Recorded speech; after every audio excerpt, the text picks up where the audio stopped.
Hola, ¿qué tal? Buenas tardes a todos y todas, sean bienvenidos y bienvenidas. Vamos a guardar unos 5 minutos para que se terminen de conectar y ya arrancamos con la actividad.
Bueno, bienvenidos a todas y todas nuevamente. Estamos aguardando que se terminen de conectar, pero veo que ya somos bastantes, así que les voy a comentar un poco de qué se trata esto. En primer lugar, agradecerles a todos y todas. Mi nombre es Natalia Armentano y estoy muy contenta realmente de moderar este encuentro que tiene como fin la presentación del libro Poder Patriarcal y Poder Punitivo, Diálogos desde la Crítica Latinoamericana, coordinado por Gabriela Guzis y Laura Farb.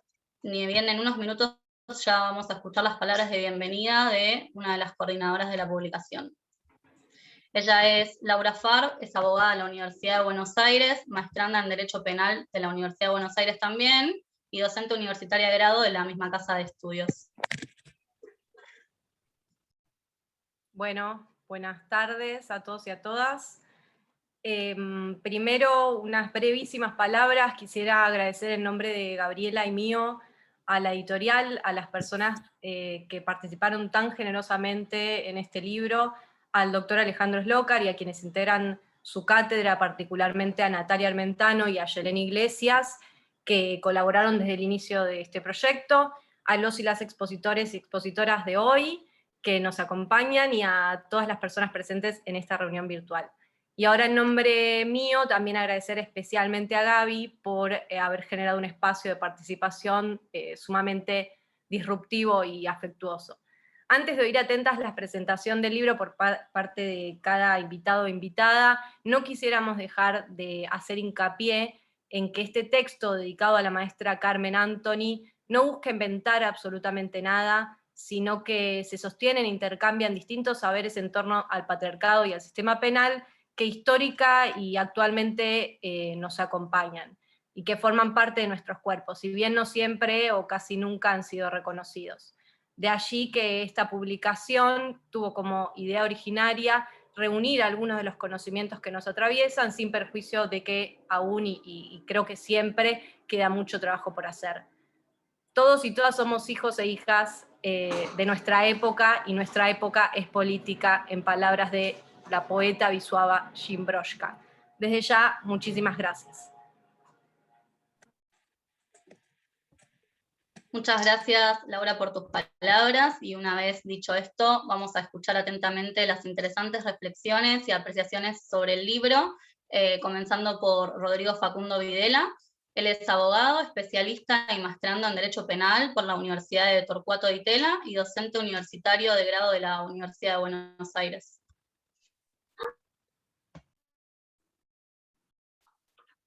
Buenas, ¿se me escucha? Sí, genial. Bueno, en primer lugar, me gustaría agradecer desde ya a Gabriela y a Laura por la invitación a participar del libro, y me quiero tomar una licencia personal y colectiva compartida con los compañeros y compañeras de la cátedra, y agradecer particularmente a Gabriela, no solo por el resultado final que hoy nos convoca, sino por la energía, el trabajo dedicado a la formación teórica y humana en el centro de la Facultad de Derecho de la Universidad de Buenos Aires, que es donde nos reunimos. Creemos que es una tarea titánica la de nuestra maestra, entonces consideramos apropiado robarles este minutito y leerles una frase de otra maestra, Lola Nillar de Castro, que refleja la labor de las mujeres en mundos pensados por hombres y para hombres. La frase dice: cosas importantes de tu vida personal van a quedar en el camino, pues si eres mujer, como siempre, la cosa es más difícil, pero el país, la ética política, la justicia, el ciudadano, también son tu pasión, y en todo caso, el compromiso. Todavía no sabes si servirá de algo, tal vez debas dejar migas de pan tras tus pasos para que los que te aman todavía te encuentren al final del camino. El mensaje desde ya que queremos hacerte llegar es que sepas que sirvió y que sirve el tiempo dedicado, y que nadie forma tantas conciencias críticas adentro de ese edificio de columnas como vos. Así que, robado este minuto, retomo a la presentación, y quiero agradecer en segunda instancia a la editorial y a todos los presentes que están aquí. Bien, cuando me invitaron a presentar el libro, en lo primero que pensé fue, bueno, ¿a quiénes se lo presento? ¿Quiénes son las personas que deberían estar interesadas en él? Y decidí seguir la línea del propio libro, un libro que considero pesado, y ya diré por qué, y quiero hablarle tanto a la académica, al académico, como cualquier otra persona preocupada por lo que hacen nuestras sociedades latinoamericanas el poder patriarcal y el poder punitivo, esa conjunción de control social que configura la manera en que se debe existir mediante la aplicación, mediante el suministro de dolores. De esa forma, para dar cuenta de lo que este libro hace, en primer lugar, considero que corresponde inscribirlo dentro de un proyecto general, que es el de la descolonización. Creo que epistemológicamente replantea la forma en que se producen y validan y relacionan entre sí los conocimientos en nuestro margen. Digo descolonización porque este programa reconoce al colonialismo como una estructura y una cultura que se reproducen día a día en sus opresiones y silenciamientos, mediante un sistema de dominación que no solo expropia y privatiza energías laborales, recursos, bosques, tierras, sino que también silencia, usurpa y destruye pensamientos, ideas y palabras.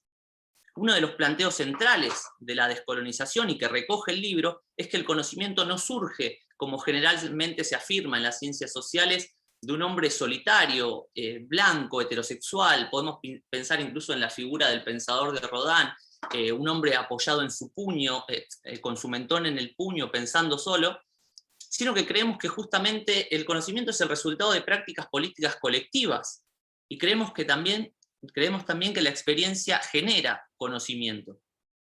Desde la crítica latinoamericana siempre se luchó contra los centros de poder para producir conocimiento situado.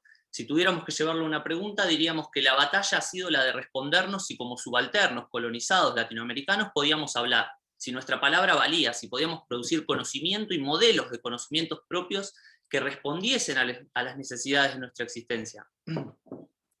Desde ya que las mujeres de partida, además de ser latinoamericanas subalternizadas a nivel global, a nivel local eran mujeres, por lo que no solo se ponía en duda los hechos por ellas aseverados y su capacidad de hablar, sino incluso su derecho a hacerlo. Ustedes saben que el modelo de ciencia que gobierna en nuestras academias, la razón instrumental o técnica, se presenta como aquella donde la técnica de investigación o la dogmática es un fin en sí mismo. Es mejor que la teoría esté bien, aunque no se concilie con la realidad, como si el error estuviese en los aconteceres y no en los papeles.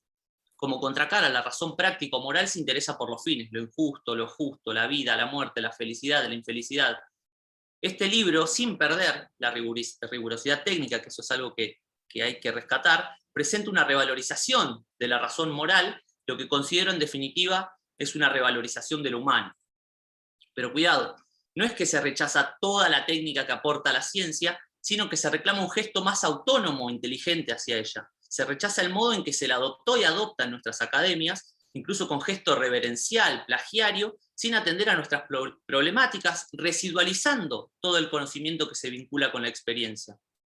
Si la pregunta de la escuela crítica que nos marcó el camino se vincula con la capacidad de les subalternizadas de hablar, creo que la pregunta que la crítica se debe al interior de la academia es ya no si tenemos la capacidad de hablar, sino si tenemos la capacidad de escuchar y dialogar. De nuevo, no se rechaza la ciencia, sino la pretensión de que sea lo único valedero más allá del tiempo y lugar, sin importar el aquí y ahora, sin que importen las vivencias vinculadas al conocimiento que se produce. es que si bien hemos sido invadidos por lógicas adversas, estas no se implantaron donde había nada, en el vacío y sin resistencia. Rodolfo Kusch, antropólogo y filósofo argentino, supo señalar que el pensamiento no se ve ni se toca, pero pesa. Y eso es porque el pensamiento debe estar gravitado por el suelo que habita. Es en ese sentido que este libro es pesado, porque está geogravitado, escuchando las voces de quienes vivencian aquí y ahora los distintos modos del poder punitivo y su soporte, el poder patriarcal, permitiendo incorporar lo omitido y lo tergiversado. En la presentación del libro, Gabriela y Laura nos dicen: los límites epistemológicos del propio saber académico tradicional se abren hacia los conocimientos especializados no sistematizados, difuminados en testimonios, ensayos, discursos, autobiografías, mediante el desarmado de la pretendida dualidad entre conocimiento intelectual y conocimiento sensible, razón y pasión, experiencia y pensamiento, teoría y práctica. Esta tarea implica, a su vez, poner permanentemente en cuestión la afirmación de que solo es legítimo el saber siempre que esté descorporizado, ubicado en un no lugar, es decir, no afectado por la vida misma. Al leer este libro nos damos cuenta que el poder punitivo no es lo mismo para las mujeres en general, y en particular no es vivenciado de igual forma por las indígenas, las trabajadoras sexuales, las negras, las rotuladas como malas madres, las travestis, las artistas, las madres de detenidos desaparecidos, las víctimas de femicidio, que, usando palabras de Lola Níjar de Castro, podríamos decir constituyen un genocidio. En ese sentido, si ya sabíamos que nuestra realidad punitiva es distinta a la de las sociedades europeas o norteamericanas, este libro ayuda a entender que la realidad punitiva y patriarcal siquiera es una al interior de cada sociedad. Si quienes nos marcaron el camino ya han logrado responder afirmativamente a la pregunta sobre la capacidad de hablar, las nuevas generaciones, además de seguir luchando en ese camino, debemos responder a la pregunta sobre si tenemos la capacidad de escuchar y dialogar o si vamos a seguir haciendo una ciencia sorda. Hay una frase de Gabo Ferro, un cantante, poeta, historiador y docente universitario argentino, que creo es ilustradora de la situación que se vive al interior de las teorizaciones del control social punitivo y también de la academia en general, me atrevería a decir.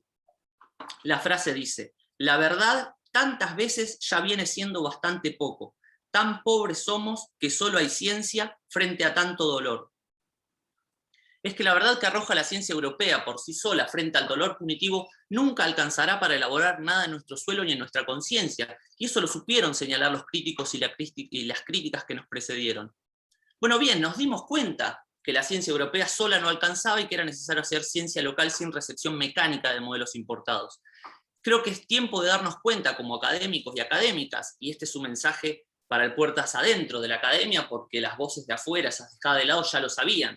Ya sabían que la ciencia por sí sola, europea o no europea, no alcanzaba. El modelo científico, elevado al rango superior por otros saberes, ya nos resulta insuficiente si el horizonte es la realización de los derechos humanos. Y esa es la clave en que considero deben abordarse las páginas del libro que nos convoca. Libro que considero valioso además porque viene desde la academia, pero también desde las trincheras, como la llamaba Carmen Anthony, y va para quienes están en ellas, en las trincheras, y para que la academia, tal como señalan Laura y Gaby en la presentación, programe desde nuestra realidad latinoamericana un poder jurídico reductor de violencia institucional e institucionalizada. Nunca derribaremos la casa del amo con las herramientas del amo, nos supieron enseñar los feminismos negros. Entonces, escuchemos frente a la modalidad patriarcal y punitiva que afecta a cada una, a las trabajadoras sexuales, a las negras, a las travestis, a las pobres, a las indígenas, a las territorializadas y demás. Veamos cuáles son las herramientas que han utilizado para alcanzar el objetivo que tenemos en común, que no es otro que el de contener el control social represivo, a fin de cuentas, y veamos cuáles son las herramientas que nosotros, lejos de una postura salvadora y paternalista, sino complementaria, podemos elaborar y poner a su disposición.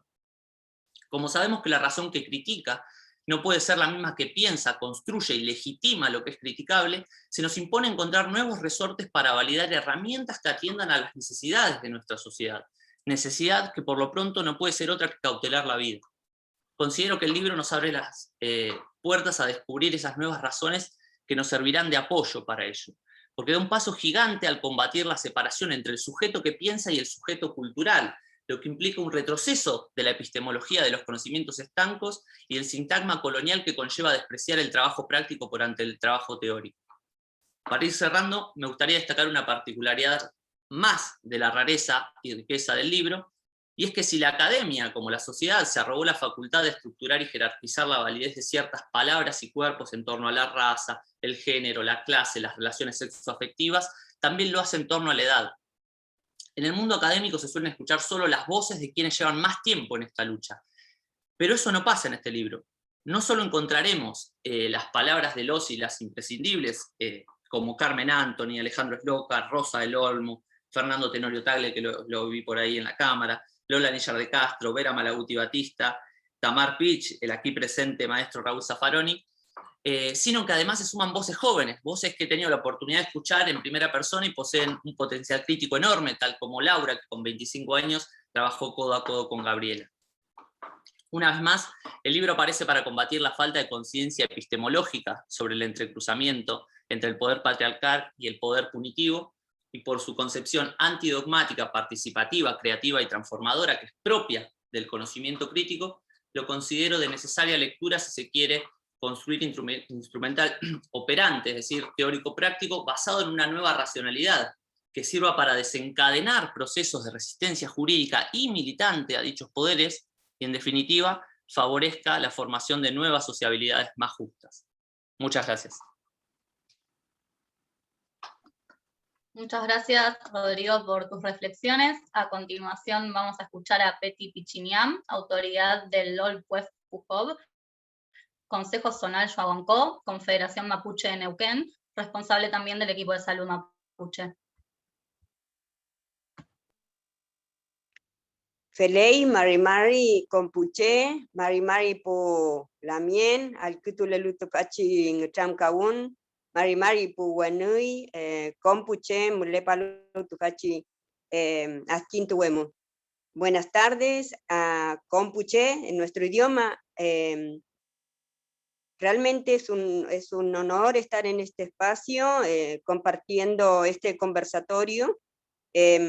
Como decía, soy parte de decía en la presentación, soy parte de una comunidad asentada en medio de la ciudad de Neuquén, miembro además de la Confederación Mapuche de Neuquén, y desde ese lugar, digamos, y desde mi rol como autoridad, hemos sido convocadas a mujeres que estamos trabajando especialmente llevando adelante la educación propia, autónoma, mapuche, y la educación también en la interculturalidad, de tal manera que para nosotros es un orgullo estar presente en este momento presentando el libro, del cual, bueno, somos parte en una de sus páginas, y en realidad también poder llevar la voz del pueblo mapuche es para mí una gran responsabilidad, y por eso también saludar a los hermanos y hermanas, agradecer a quienes organizaron este evento, para poder compartir con ustedes nuestro pensamiento. Quiero hacer una introducción a nuestra visión de mundo, en el sentido de que sabemos que hay poco conocimiento, poca información de quiénes somos los mapuche, el pueblo mapuche. Y desde ese lugar hablamos, obviamente, diciendo que somos un pueblo originario, ancestral, en lo que hoy es la Patagonia, casi toda la Patagonia, y del otro lado de la cordillera. Nuestro pueblo mapuche desarrolló históricamente un sistema de vida en armonía y relación permanente con todas las vidas que nos rodean, porque justamente somos parte de esa gran diversidad, y nuestro sistema de vida, la que contempla una manera de comunicarnos en nuestro propio idioma, el que escucharon al principio, una forma particular de relación, de comunicación a través de nuestra propia ceremonia, pero también nuestro sistema educativo, nuestro sistema de salud, y obviamente el sistema jurídico propio, nuestra propia normativa como pueblo mapuche, están basadas en ese entendimiento del territorio, en ese conocimiento mapuche quimón, del cual obviamente en la actualidad estamos dando cuenta en todos los espacios, en eso de poder lograr un entendimiento basado en la interculturalidad, en un Estado que debe reconocerse como plurinacional y multilingüe, multicultural. También tenemos que hacer memoria en tanto que nuestro pueblo ha sufrido un genocidio que incluyó, obviamente, no solamente la desaparición física de nuestros antepasados a través de las matanzas, ¿no? De justamente lo que se ha ido eliminando a la manera que se venía haciendo en Europa, a nuestras hermanas y hermanos responsables de la medicina, nuestras machi, nuestros machi, pero especialmente a las mujeres que fueron, digamos, quemadas incluso, como se venía haciendo considerando las brujas. De esa manera también podemos señalar que digamos, desde el mismo comienzo de la colonización, primero por los españoles, se comenzó no solamente con la invasión territorial, sino también con la imposición de un conocimiento ajeno, considerándonos a los pueblos indígenas en general como salvajes, como no poseedores de conocimiento, y por lo tanto, digamos, en ese sentido se produce también un pestimicidio que entendemos en distintas formas, se llega hasta la actualidad con esas prácticas de negación de nuestro pueblo, de invasión territorial, pero también de no reconocimiento a pesar de no puesta en práctica de valiosos, digamos, reconocimientos constitucionales, convenios internacionales que nos reconocen como pueblo preexistente y que, digamos, nosotros hacemos valer a través de nuestros trabajos en todos los ámbitos.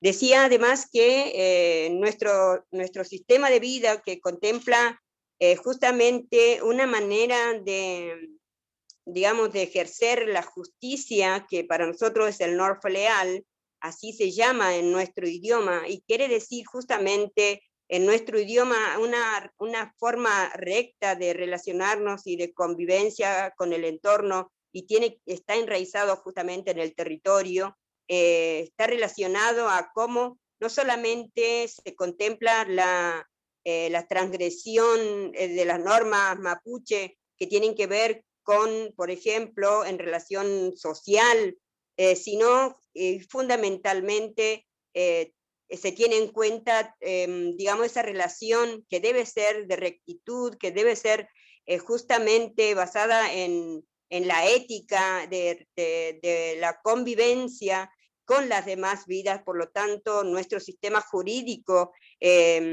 también evalúa de alguna manera nuestro comportamiento con las otras vidas, las que nosotros entendemos. Todo el territorio está poblado de demás vida y nosotros no somos los únicos seres vivientes, digamos, y por lo tanto nuestra justicia tiene en cuenta esa normativa que nos hace justamente de tener en cuenta para la convivencia, para el buen vivir del que estamos hablando en la actualidad. Ese sistema de convivencia, esa manera de relacionarnos y esa forma de entendernos como parte, digamos, se ha fortalecido en los últimos años, y estamos hablando en la actualidad de llevar adelante en el marco de un Estado que debe reconocerse como plurinacional, pero además debe poner en ejercicio de derechos que nuestros mayores han logrado mediante la lucha de reconocimiento constitucional, y que son de avanzadas, ¿no? Digamos, en muchos de los aspectos, debemos tener, o exigimos que los estados los cumplan. tanto el Estado Nacional a través de la Constitución Nacional que contempla la presencia del pueblo mapuche, la Constitución Provincial, el Convenio 169, y además tenemos en la provincia el Código Procesal Penal de Neuquén, que justamente en los últimos años ha reconocido la justicia mapuche para ponerla en ejercicio. Lo que nosotros decimos es justamente que ese reconocimiento debe estar acompañado de políticas públicas, justamente que tiene que dar, digamos, la misma herramienta que le da a la justicia no mapuche, la justicia del Estado, para que justamente podamos ponerla en ejercicio, teniendo en cuenta que hay una deuda histórica, que el Estado aún no ha generado condiciones de reparación,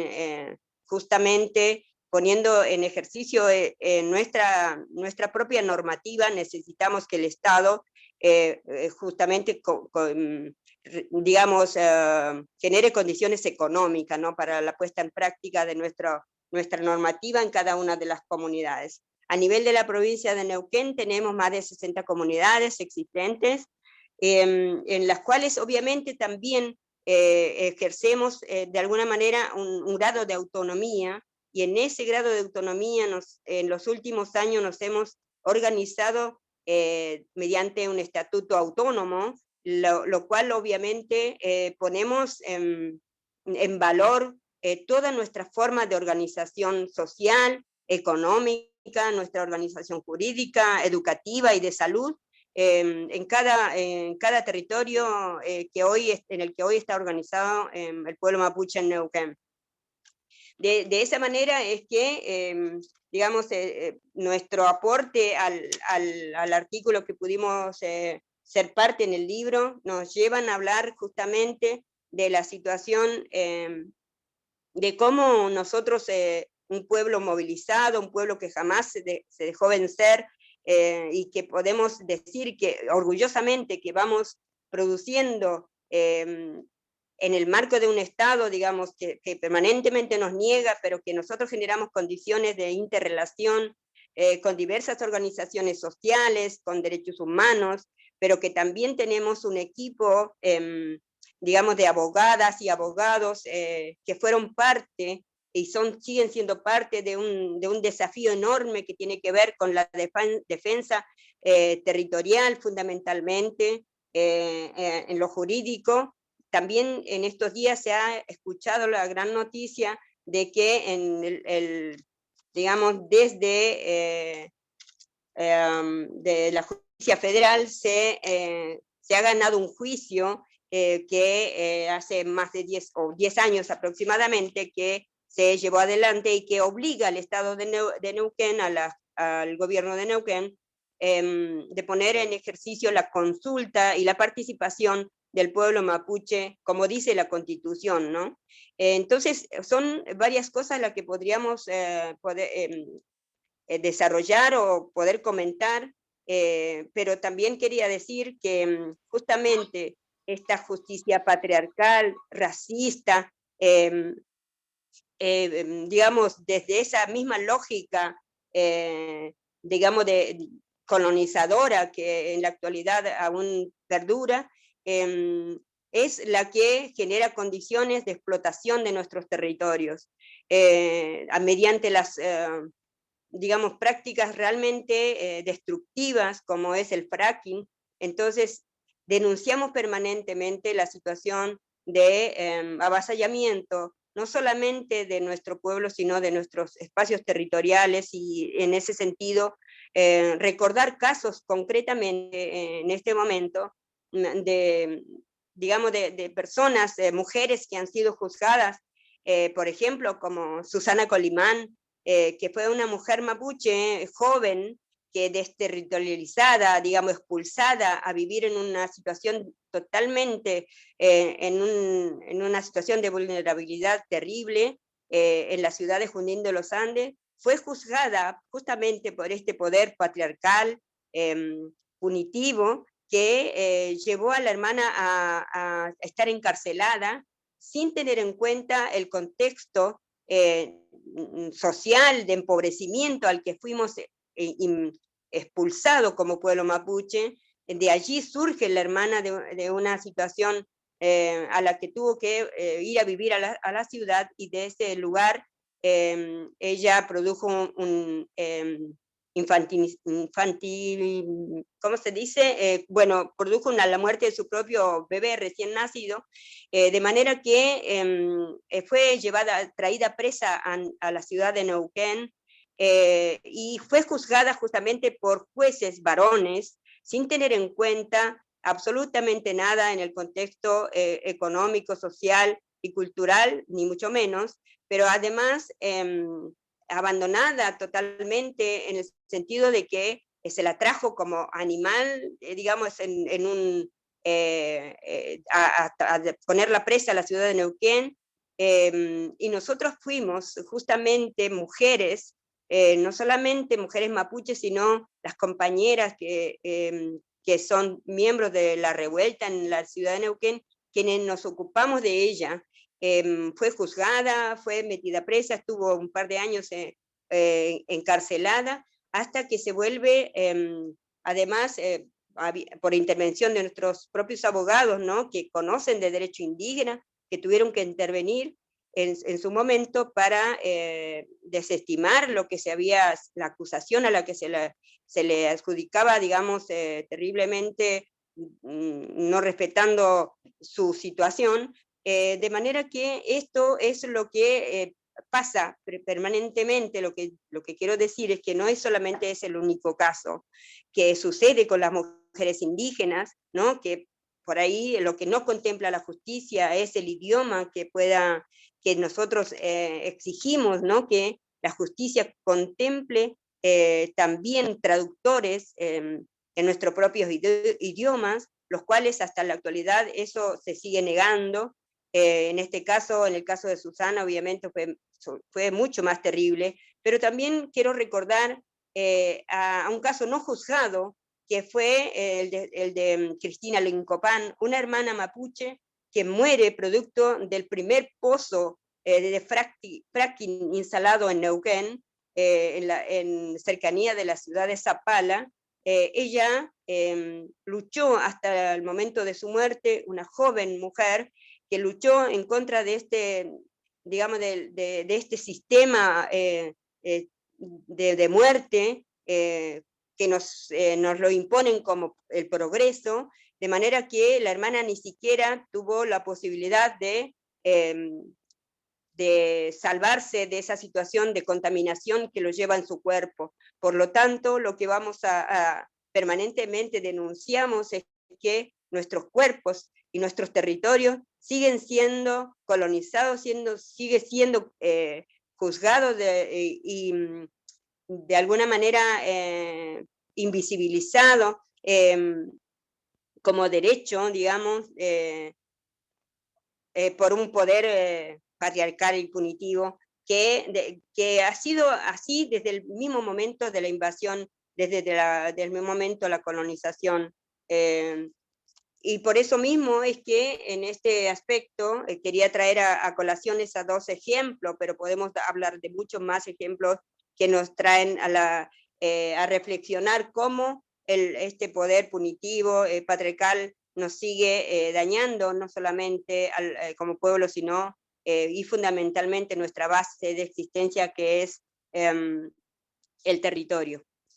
De esa manera, bueno, quería traer un poco estas reflexiones, ¿no? Invitar también a quienes nos escuchan a que tengan en cuenta que los pueblos indígenas, que seguimos siendo invisibilizados en distintos aspectos, tenemos mucho para aportar para una convivencia en la interculturalidad, justamente desde nuestros conocimientos, ese conocimiento que aún no ocupa el lugar que debe ocupar en todos los aspectos. Por eso hablaba de los distintos aspectos que aún están en vigencia y proyección, y que como pueblo mapuche porfiadamente estamos llevando adelante mediante nuestra propia institucionalidad mapuche, en el caso de Neuquén a través de la Confederación y las instituciones propias de cada una de las comunidades. Y desde ese lugar llevar un saludo muy grande y digamos, un agradecimiento y desearle con mucha fuerza, mucho Nehuen a las compañeras para que este libro sirva para ser utilizado en los distintos espacios, sobre todo de formación. Gracias. Muchas gracias, Peti, por tus palabras. A continuación le vamos a dar la palabra a Georgina Orellano, ya es trabajadora sexual, secretaria general nacional de AMAR. Georgina, te escuchamos. Hola, ¿cómo están? Bueno, muy buenas tardes a todas y a todos. La verdad que es un placer poder estar compartiendo este panel con personas a las que desde el colectivo de trabajadoras y trabajadores sexuales admiramos mucho. Quiero hacer primero un agradecimiento especial a Gabriela Guzzi y a Laura Farr por la posibilidad y la oportunidad de que aparezca nuestra voz dentro de este libro. Y sobre todo las compañeras que tomaron el trabajo de entrevistarnos, que es la compañera Yelena Iglesias y la compañera Jimena La Coraza, que nos entrevistaron en un contexto súper difícil, como lo es y lo sigue siendo, el atravesar una pandemia sin derechos laborales, sin políticas públicas, pero celebramos este libro. Celebramos que puedan incluirse desde esta mirada crítica, ¿no?, hacia el poder punitivo y patriarcal, voces de sujetos políticos que venimos luchando hace muchos años, justamente para llevar hacia el derecho penal una mirada que se acerque más a lo que verdaderamente sucede en la vida de las personas que venimos de los sectores populares, que muchas veces quedan muy alejadas de las paredes y de los legajos de los tribunales y los pasillos de la fiscalía. Y también celebramos que en estos diálogos, desde la crítica hacia el poder punitivo y patriarcal, comiencen a dialogar los feminismos. Porque si bien dentro del campo del derecho penal tenemos un faro, como lo es Eugenio Zaffaroni, que nos enseñó a poder hacer la crítica al derecho penal y pensar nuevas formas de acceder a la justicia y desde una mirada antipunitivista, lo cierto es que desde los movimientos feministas costó muchísimo poder desandar y desarmar esta lógica punitiva, que aún en problemas sociales actuales, como violencia de género, como un ejemplo, ¿no? Siempre se piensa, ¿no?, que la respuesta está en el derecho penal.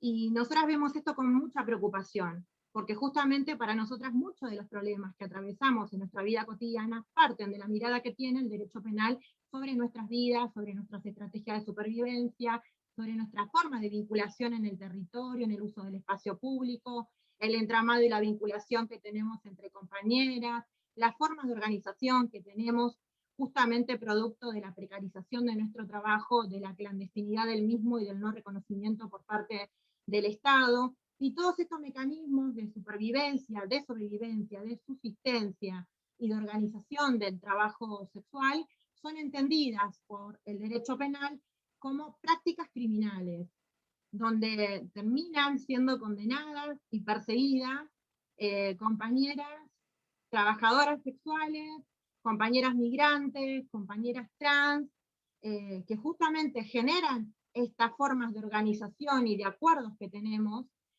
para poder sobrellevar y llevar adelante el trabajo sexual de la mejor manera posible. Y cuando se piensa en combatir, por ejemplo, la trata de personas con fines de explotación sexual, ahí tenemos una discusión aún no resuelta dentro de los feminismos, que nosotras creemos que no se va a resolver nunca, pero algo tenemos que hacer, porque las putas existimos y estamos visibles, aunque dentro del marco teórico de muchas no entre nuestra realidad y no haya cabida para la legitimidad de un sujeto mujer que no es el sujeto mujer que está acostumbrado a hablar ciertos feminismos, porque el sujeto mujer que está acostumbrado a hablar el cierto sector del feminismo, no es la mujer pobre, no es la mujer negra, no es la mujer marrón, no es la mujer de los pueblos originarios, no es la mujer trabajadora sexual, es un sujeto de mujer, con esta mirada tan mujeril, que parece ser que debe ser representativo, un solo modelo de mujer representativo de la diversidad de vidas, trayectorias que llevamos adelante las mujeres lesbianas, travestis y trans. Entonces nosotras ahí, dentro de ese campo de disputa, tenemos muchas disputas por dar. Primero es ser legitimadas como sujeto político, ¿no? Esta legitimidad de el ser escuchada, que suena paradójico, porque el feminismo, los feminismos, entendiendo que no hay un único feminismo, sino que tenemos que comenzar a hablar de los feminismos que hay, siempre han luchado, no por romper este binarismo y poner en agenda política voces de sujetos históricamente invisibilizados. Pero a la vez hay un sector dentro de los feminismos que también lucha para que un sector que no piensa, que no acuerda y que no coincide con la parte teórica en la que se dice y además se gestan, que eso es lo más lamentable, desde esa mirada teórica se gestan políticas que terminan siendo contraproducentes y consecuencias nefastas para el colectivo de trabajadoras y trabajadores sexuales.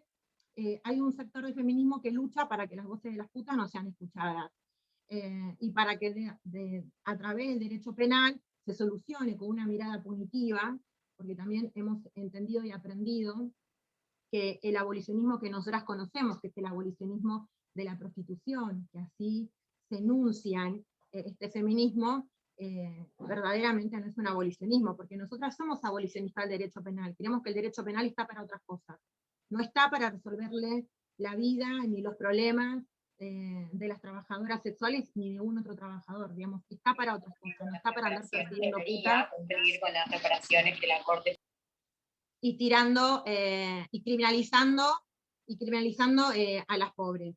Entonces entendemos que nosotras tenemos una mirada antipunitivista en cómo resuelve el derecho penal y también cómo se incide, ¿no? Porque hay un sector que incide para que ese derecho penal tenga mayor poder, y se incide a través de legislaciones, cuando se cree que a través de las leyes aparecen las grandes transformaciones sociales. Y ahí nosotras no coincidimos, porque las transformaciones sociales no te la trae una ley.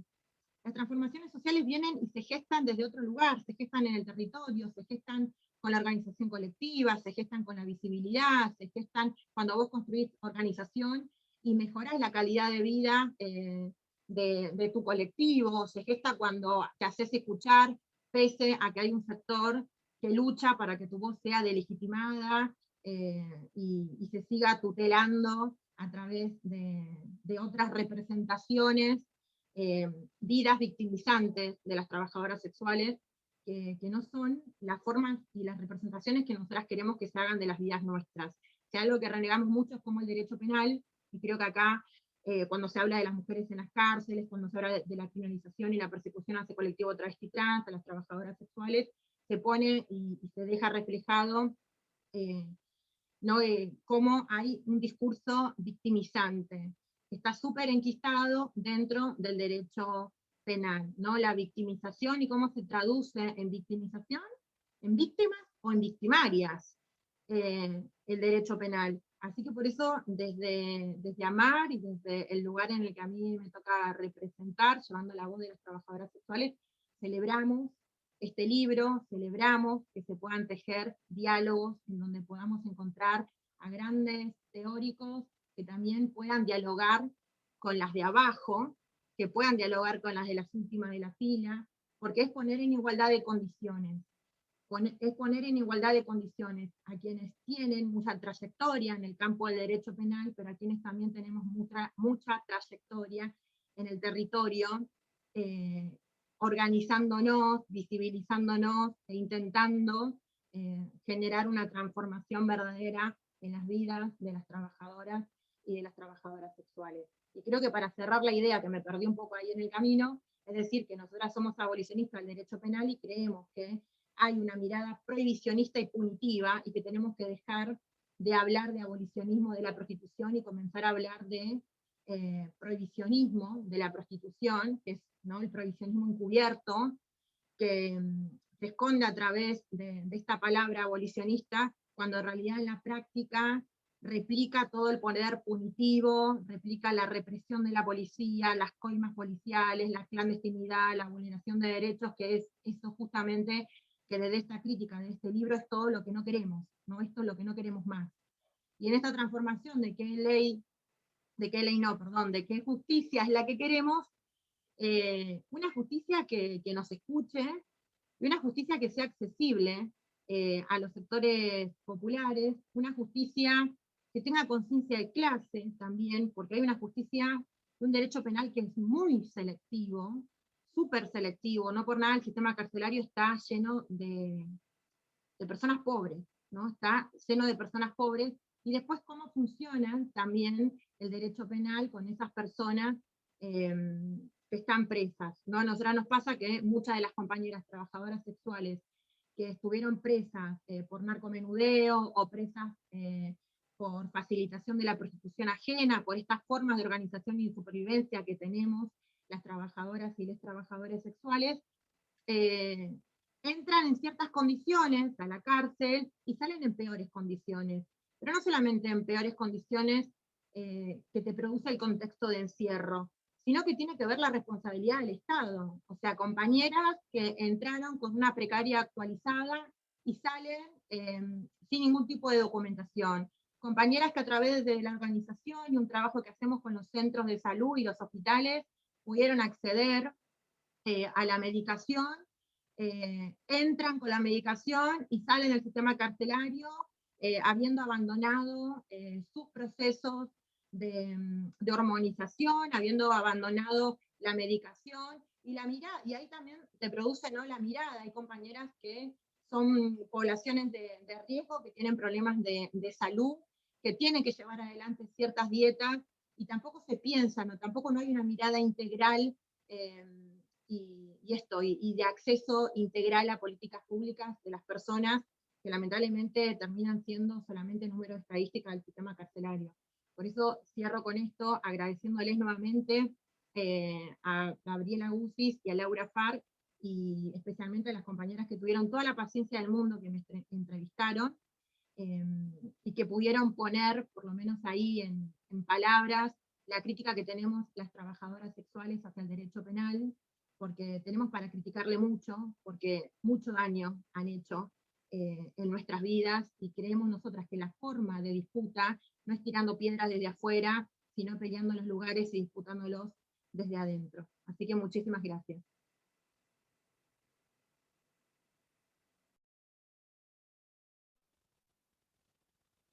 Muchas gracias, Georgina, por tus palabras, y a continuación escucharemos al doctor Eugenio Raúl Zaffaroni. Él es juez de la Corte Interamericana de Derechos Humanos, profesor emérito de la Universidad de Buenos Aires.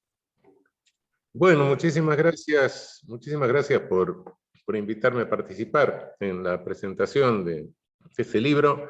Creo que tenemos que agradecerle a Gabriela y a Farb, y a Laura Farb esta recopilación, este trabajo. Este trabajo que mueve una cantidad de pensamientos, no sé, veo una cantidad de amigos, hay de caras amigas acá que las veo a la distancia, por supuesto, desde México, Fernando Tenorio, después veo a Slócar, a Roberto Samar, Marcelo Buigo, Ana y Pablo desde España,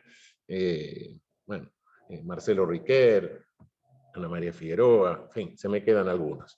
Pero realmente estamos medio en familia, pero bueno,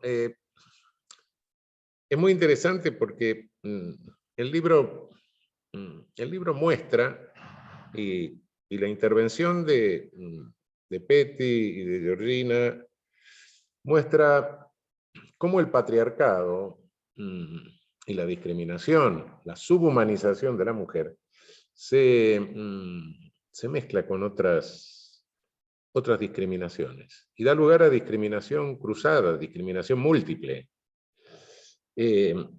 Discriminación múltiple que encierra una trampa. algo de eso decía Georgina, ¿no? Normalmente, el poder que discrimina, que es el poder colonial fundamentalmente, es el colonialismo. El eje que tenemos en América Latina, como decía Rodrigo, es el colonialismo. Pero ese poder que discrimina, discrimina localmente. Y luego lo que hace es tratar que los discriminados se separen. Y cada uno pelee contra su discriminación, pero empiece a decir la mía es más grave que la tuya, sin darse cuenta que hay un poder discriminador local. Esto genera que, bueno, en el colmo, bueno, hay discusiones sobre qué genocidio fue peor que el otro. Entonces se pelean entre las víctimas del genocidio, de los genocidios. En el mundo pasan este tipo de cosas, ¿no? Y en la sociedad también, ¿no? Entonces se dividen y hay quien pelea contra su discriminación, pero participa de otra, ¿no? Es decir, sí, soy hago crítica de la discriminación de clase, pero soy misógino. Bueno, sí, critico la discriminación racial, pero soy homófobo, etc. Ese tipo Y no solo, hay otras trampas también, hay otras trampas en esto. Está la trampa de aquel que hace que el discriminado introyecte los valores del discriminador, pero crea que en su caso no lo afecta, ¿no? Soy gordito pero no obeso, qué sé yo. Soy gay pero no afeminado, bueno, etc. Soy negro pero no azul, soy indio pero no sucio, etc. En estas trampas, estas trampas realmente sí, bajan de un tronco común, de alguna manera, y se siguen filtrando. Se filtran y claro que dominan, por supuesto que dominan dominan el ejercicio del poder punitivo y dominan también gran parte de nuestra magistratura, no cabe la menor duda. Si hay un caso de discriminación cruzada realmente vergonzoso en nuestro país, es el de Milagro Sala, ¿no? Mujer, pobre, india, dirigente. Discriminación de género, discriminación de clase, discriminación racial, discriminación y persecución política, todo junto. Bueno, realmente, pero analizando un poco más esto y diciendo, bueno, ¿cómo esto se enraiza? ¿Por qué hablamos del colonialismo? Y sí, efectivamente, hace mucho tiempo que me fui dando cuenta de que ese colonialismo que nos sigue afectando hasta el día de hoy, ese colonialismo requirió previamente la subhumanización de la mujer, del 50%, de la mitad de la especie. Sin eso, Europa no hubiese podido ningún país de Europa verticalizar su sociedad en forma de ejército como para lanzarse a colonizarnos. Y de lanzarse a colonizarnos, meternos en nuestras sociedades colonizadas, la estructura de clasificación y de jerarquización del personal de esos inmensos campos de trabajo forzado que fueron y son las colonias. Ahí nos jerarquizó, inventó el concepto de raza, y ese concepto de raza sirvió para jerarquizar nuestras sociedades. Esas sociedades, después de nuestra independencia, no cambiaron sustancialmente la jerarquización racial, racista, y hasta hoy nuestras luchas, sí, en el continente sí hay lucha de clases, pero la lucha de clases no es la lucha de clases europea, central. ¿Por qué? Y porque nosotros no tuvimos capitalismo originario, lo tenemos derivado. Entonces siempre la lucha de clases se mezcla en nuestra región con la discriminación racial, no cabe la menor duda. Detrás de toda discriminación clasista hay también una discriminación racista en toda nuestra región. Los fenómenos a través de los cuales nos vamos dando cuenta de esto, cuidado, fenómenos, crímenes, atrocidades que van pasando, son relativamente recientes. Yo sé que, bueno, sí, me festejan el cumpleaños, qué sé yo, ya me estoy convirtiendo en una especie de fenómeno biológico, pero pese a convertirme en un fenómeno biológico, bueno, estoy en los límites de la biología, ¿no? Y no me olvido, qué sé yo. Cuando la ley áurea de la princesa Isabel abolió la esclavitud en América, y fue el último país en abolir la esclavitud en América, mis abuelos ya habían nacido. No me olvido que cuando nació mi madre, mi abuela no podía disponer de sus bienes sin la firma de mi abuelo. No me olvido que cuando yo nací, mi madre no podía votar ni ser candidata en ninguna lista política. Y no me olvido que cuando yo era chiquito, había Konzentrationslager en Europa.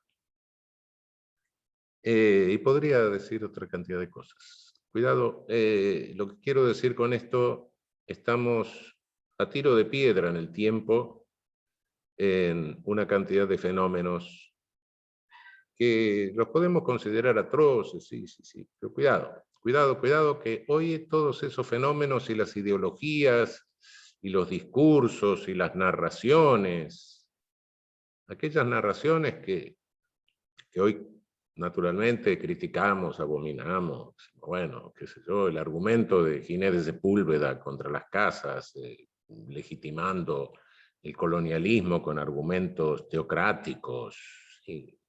Hegel con esa cosa del idealismo, así, el espíritu que avanzaba, un espíritu que mata no sé cuántos millones de personas para ir avanzando la razón de la humanidad, nos damos cuenta. Spencer con ese racismo, sí, perfecto. Gobineau con el otro racismo, sí, también. Después, sí, tenemos el nazismo, el fascismo, sí, perfecto, pero hoy, cuidado, si queremos leer el discurso contra los derechos humanos de hoy, el actual, no leamos Mein Kampf, no. Leamos estos teóricos raros, leamos a este señor, este Confuso, premio Nobel. Y esto es contra los derechos humanos, sí. Otro evangelista de este pensamiento, de esta ideología contra los derechos humanos de nuestros días, dice textualmente: se parte siempre de un grave error, pero muy extendido, el de que la naturaleza concedió a cada uno ciertos derechos inalienables por el solo hecho de haber nacido. Es exactamente la antípoda de la premisa de los derechos humanos. Este es uno de los ideólogos, el señor Ludwig von Mises, del neoliberalismo, es el discurso que encubre el tardo colonialismo de nuestros días. Tengamos esto en claro en la academia, y tengamos en claro que precisamente ese tardo colonialismo lo que nos inventa son ciencias. La economía política, aquella que cultivaban los iluministas, que comenzaron los discursos penales iluministas, etcétera, Beccaria, Sonnenfeld, todo eso eran economistas también, cultivaban economía política.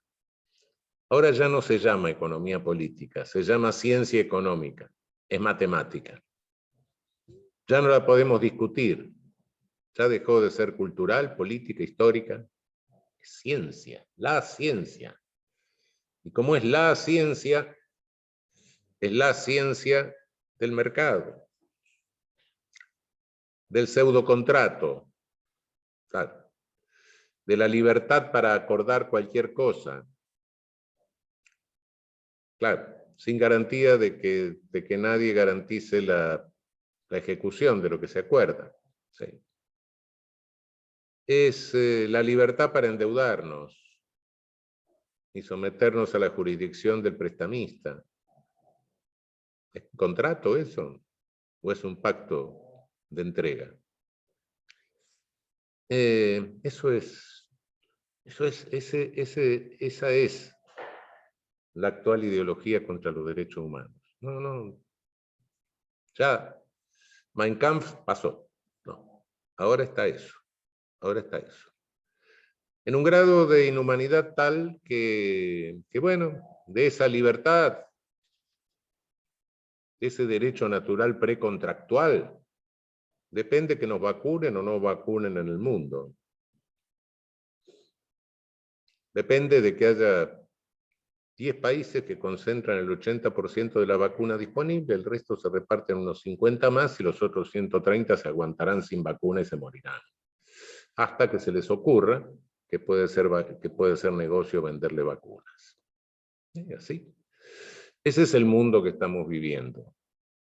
Un mundo donde, sí, nos damos cuenta de las sucesivas subhumanizaciones que se fueron produciendo. La subhumanización del 50% de la especie fue necesaria para subhumanizar y casi extinguir la población originaria de nuestro continente. Fue necesaria para esclavizar millones y millones de africanos. Y estamos en América Latina. Estamos en un continente donde, además de todo eso, yo no sé cuál ha sido el destino, pero lo cierto es que han venido a dar prácticamente todas las víctimas, en mayor o menor medida, algunos más, otros menos, las víctimas de todos los genocidios o desplazamientos poblacionales forzados del mundo. Aquí tenemos víctimas de todos. Llegaron. Unos estaban, otros llegaron. Los mismos que nos colonizaron en la metrópoli eran marginales. Aquí se convirtieron, se resubjetivizaron en señores. En estas factorías que se hicieron, en estos campos de trabajo forzado que fue la colonización. Pero aquel proceso sigue, y sigue con estas subhumanizaciones, y con nuevas. Por eso les decía, sí, yo me convierto en fenómeno biológico, pero cuidado, lo que quiero significarles es que todas estas subhumanizaciones se producen muy cercanamente en el tiempo, muy cercanamente y muy rápidamente. Tenemos que estar sumamente atentos a las nuevas formas que va asumiendo, a los nuevos discursos con que nos va ocultando, ausentando los distintos grados de subhumanización. Sin lugar a dudas, descubrimos la discriminación cruzada, la discriminación plural, pero cuidado que nos confunden, y cuidado que este patriarcalismo, este patriarcado, no es solamente la denuncia teórica, nos lo han metido en la cultura, nos lo han metido en la colonialidad. Si bien, por cierto, fue un presupuesto del colonialismo, el colonialismo después lo usó y lo profundizó. y lo sigue profundizando hasta hoy, como todos los otros. Por eso es muy importante esta contribución, esta recopilación, pero nosotros tenemos una enorme responsabilidad en la academia. Cuidado con eso de la ciencia. Esa ciencia económica, que no la podemos discutir por mayoría, porque esa ciencia económica es ciencia. Y eso, según ellos, es algo así como, bueno, como afirmar que la Tierra gira alrededor del Sol, aunque la mayoría crea lo contrario. No, la mayoría ignorante. La mayoría no puede tomar decisiones. ¿Por qué? Porque es ciencia. Y en ciencia no es la mayoría la que establece la verdad. Es ciencia. Pero cuidado que el derecho también se nos convierte en ciencia.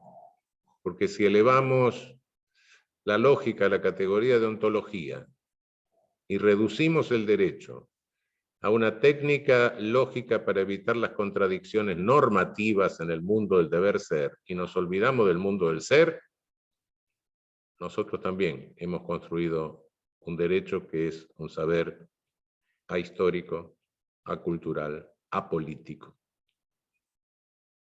Hemos construido un discurso al servicio de cualquiera que quiera esquivar la responsabilidad.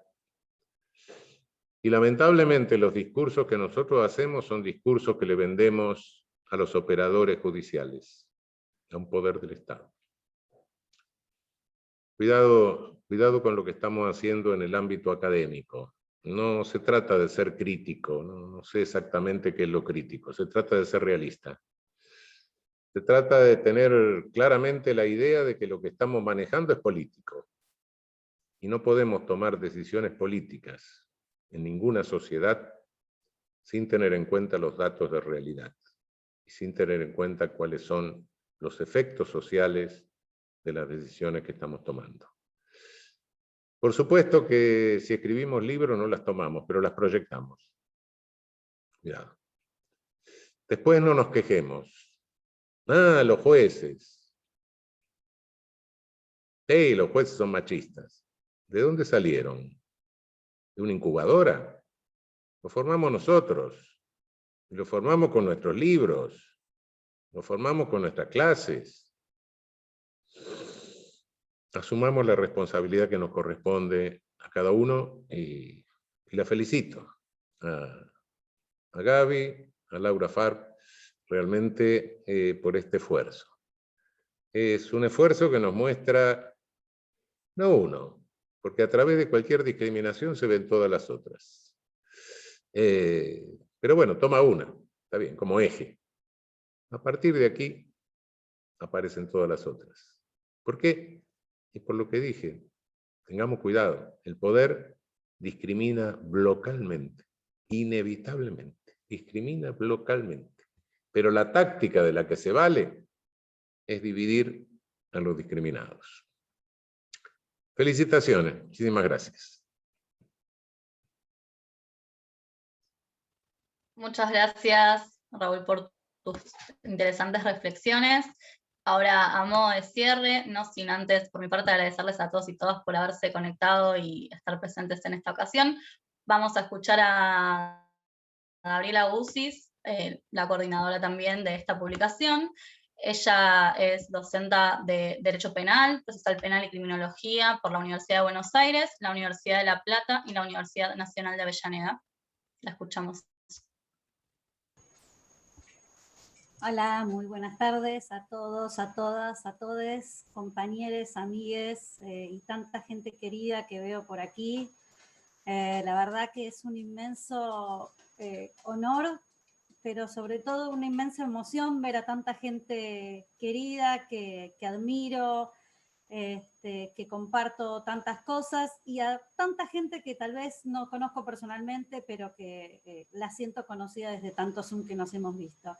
La verdad es que hoy no tengo más que palabras de agradecimiento en mi nombre, el de Laura, y creo que el de todo el equipo de criminología que trabajó codo a codo para la realización de este libro. Somos un montón Es un equipo enorme que ha trabajado realmente en medio del año de pandemia para tratar de sacar adelante la publicación, haciendo las entrevistas con las compañeras y los compañeros y compañeres en horarios completamente exóticos, con las dificultades de no poder vernos cara a cara, tratando de conocernos a través de Zoom. Realmente fue un trabajo que no es más que un trabajo en equipo, y que este trabajo en equipo en realidad no me lo deben a mí, sino que se lo debemos a Alejandro Slokar, el titular de la cátedra y el director de este proyecto de investigación, que realmente con su generosidad nos dio la posibilidad de que hagamos estas locuras, y también al maestro Zaffaroni, quien siempre con sus textos, con sus reflexiones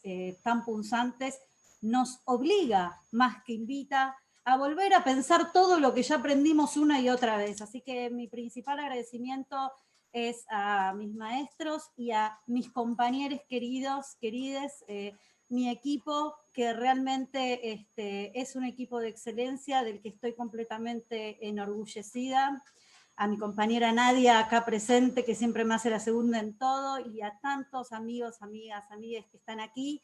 Y fundamentalmente hoy quiero agradecer además a todos los autores, y lo digo en inclusivo porque esta es una obra que está en lenguaje inclusivo, como también una propuesta de quiebre epistemológico, así que lo trato de decir, me cuesta porque soy vieja, tengo más de 40 y realmente me cuesta hablar en lenguaje inclusivo, pero hago el esfuerzo, perdón si me sale mal, lo hago porque realmente tengo la convicción de que es una forma de quebrar también algunos pensamientos y algunas disputas epistemológicas que se tienen que dar en la calle y en la academia. Georgina, Petty, gracias, realmente aprendemos de ustedes, compañeras, somos simples transmisores del conocimiento que nos brindaron cuando hablamos de criminólogos ocultes, de movimientos sociales que hacen criminología crítica no académica. Estamos hablando de esos trabajos, como dijo Georgina, de esas resistencias de los sujetos políticos, de los sujetos políticos no representados en el ámbito académico y en la sociedad de manera visibilizada, y creemos realmente que eso debe ser reconocido, y por eso también les dimos y creemos que verdaderamente es el lugar que tienen el de autoras, autores de esta obra, porque es más de ustedes que nuestra, y eso también tenemos que agradecerlo.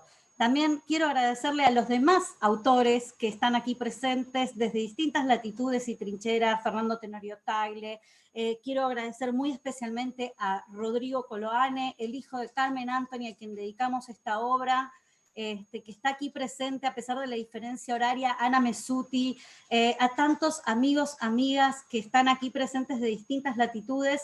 Realmente para nosotros es simplemente un momento para agradecer, y habiendo hecho estos agradecimientos, no quiero dejar de agradecer a quienes hicieron esta obra posible, a Alejo Álvarez y a María Eugenia de la editorial Ediar, que nos aguantaron en todas las idas y venidas, caprichos, hasta la tapa de Guayasamín, que era una obsesión que teníamos con Laura y no queríamos cambiar la tapa, y ellos cumplieron todas nuestras obsesiones porque creíamos realmente que el artista representaba un poco el contenido de esta obra, así que muchas gracias por todo.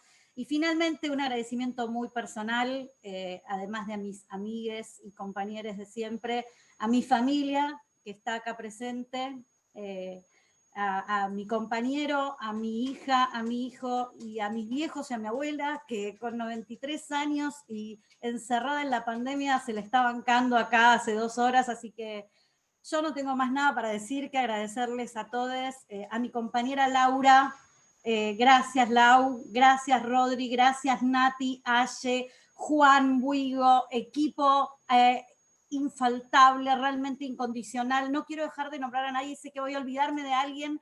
Le pido a todo el equipo de criminología, a los compañeros de La Plata, que los veo acá presentes, a Steffi, a Yae, voy viendo los cuadraditos y van apareciendo, de verdad, es solo agradecimiento y tal vez una pretensión que, vuelvo a decir, como dijo Rodrigo al principio, no es desde la soberbia, y que lo que esperamos es que, más allá de que sirva para la academia, pueda trascender verdaderamente las palabras y las paredes de la academia, y que verdaderamente sirva como un cambio de resistencia política de los sujetos que tienen que ser visibilizados, y que lo puedan utilizar para esto que contaban también Peti y Georgina, que es un verdadero acceso a la justicia, una justicia más justa y más humana. Así que muchísimas gracias a todos y nos despedimos aquí. Gracias.